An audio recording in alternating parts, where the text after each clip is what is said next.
Kerajaan negeri komited dalam usaha untuk memastikan 100% penduduk Sarawak dapat menikmati 24 jam akses kebekalan air bersih dan elektrik menjelang 2025.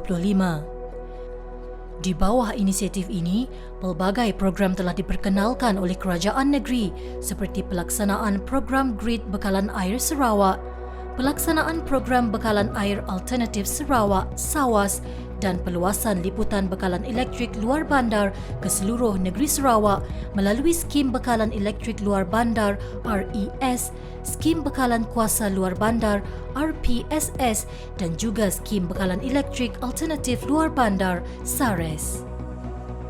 Dalam memastikan kesemua program ini dilaksanakan secara lancar dan selamat, Kerajaan Sarawak melalui Kementerian Utiliti Sarawak turut bekerjasama secara erat dengan agensi-agensi pelaksana lain seperti Jabatan Bekalan Air Luar Bandar Sarawak (JBALB), Sarawak Energy Berhad (SEB), Lembaga Air Kuching, Lembaga Air Sibu dan Laku Management Sendirian Berhad.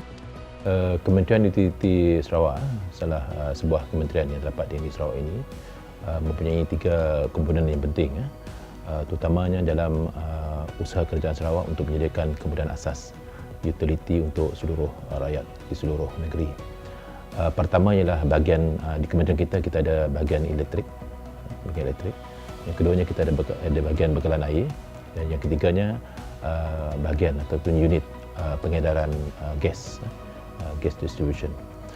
Yang bekalan utiliti bahagian elektrik dan air adalah komponen yang terbesar yang telah pun menjalankan tugasnya sejak sekian lama untuk memastikan bahawa kita dapat membantu kerajaan Sarawak untuk membekalkan kedua-dua kemudahan asas ini, elektrik dan air.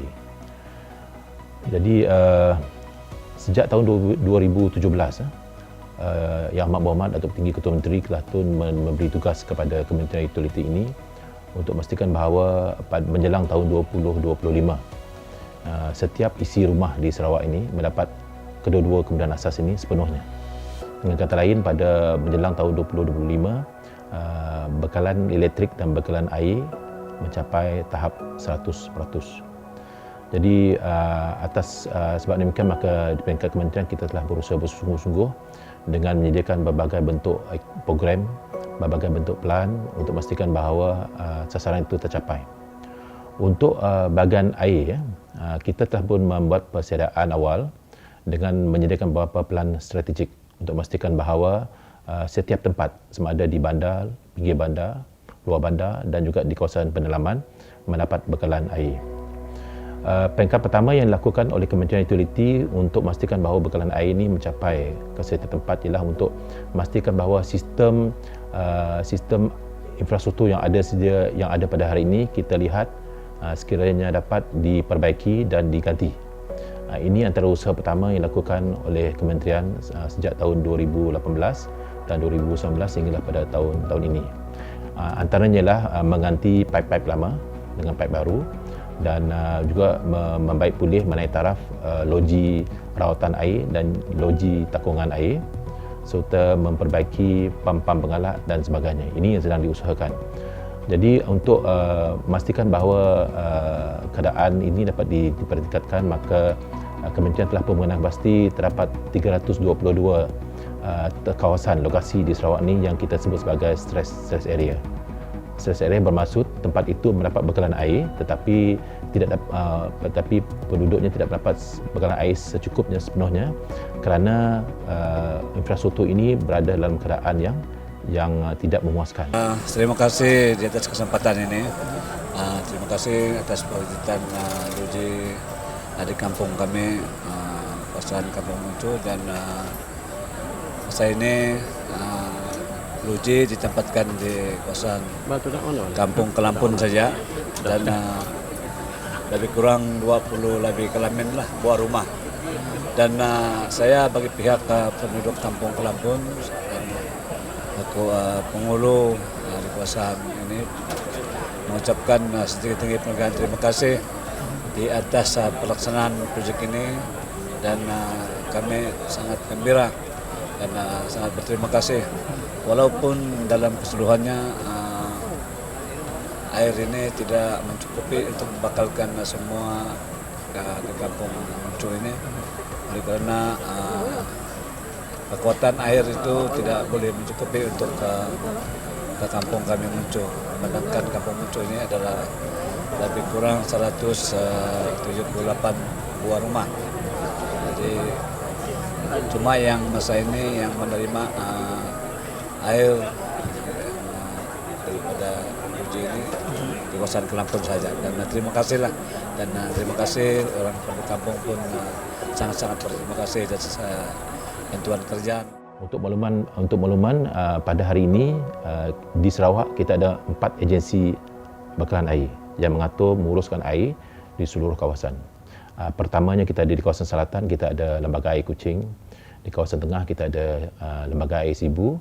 Di kawasan zon utara kita ada Laku Management Sdn Bhd yang melaksanakan bekalan air ini di kawasan bandar dan pinggir bandar, selatan, tengah dan utara. Untuk kawasan di luar bandar yang tidak dirangkumi oleh ketiga-tiga agensi ini, kawasan luar bandar pada hari ini perkhidmatan airnya di bawah Jabatan Bekalan Air Luar Bandar ataupun JBAB. Jadi 4 agensi ini yang berfungsi, bertugas untuk melaksanakan perkhidmatan air di seluruh Sarawak. Jadi untuk pelan induk bekalan air seluruh Sarawak, kita akan menyeragamkan pelaksanaan semua program bekalan air serentak yang melibatkan 4 agensi ini, dan kita nak usaha untuk menyambungkannya semua sistem yang ada dari utara hingga selatan.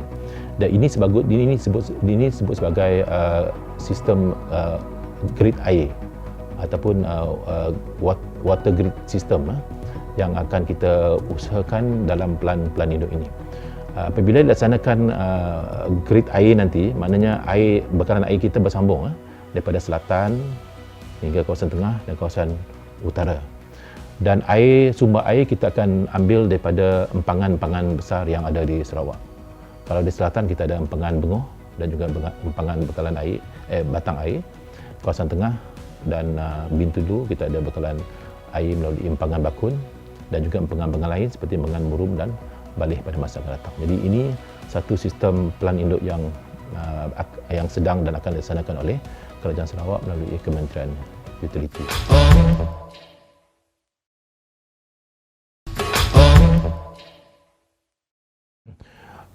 Pertamanya, untuk memastikan bahawa kita dapat menyediakan bekalan air bersih dan terawat di kawasan yang jauh pedalaman, yang kita dapati pada hari ini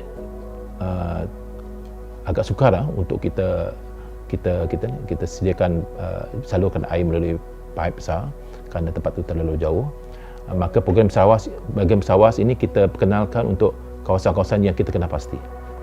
Jadi peringkat pertama ialah kita menggunakan khidmat juru runding, konsultan yang bergerak ke seluruh Sarawak untuk melihat di manakah tempat perkampungan dan juga kawasan rumah-rumah panjang yang berada jauh. Jadi maklumat tu kita perolehi daripada konsultan dan juga daripada data-data yang kita perolehi di peringkat kementerian-kementerian lain. Selain pada Kementerian Utiliti, saya ada juga kementerian-kementerian lain yang memerlukan data seperti ini, seperti Kementerian Pembangunan Infrastruktur yang menyediakan pembinaan jalan raya untuk pergi ke kawasan pedalaman, dan juga beberapa kementerian lain seperti Kementerian Kebajikan dan sebagainya. Kita kumpulkan data yang ada dan kita dapat mengenal pasti kampung-kampung, kawasan perumahan yang kawasan rumah panjang yang berada jauh. Jadi pegawai kita, kaki tangan kita akan pergi ke kawasan tersebut, kampung rumah panjang, untuk memperkenalkan projek kerajaan ini, Sawas.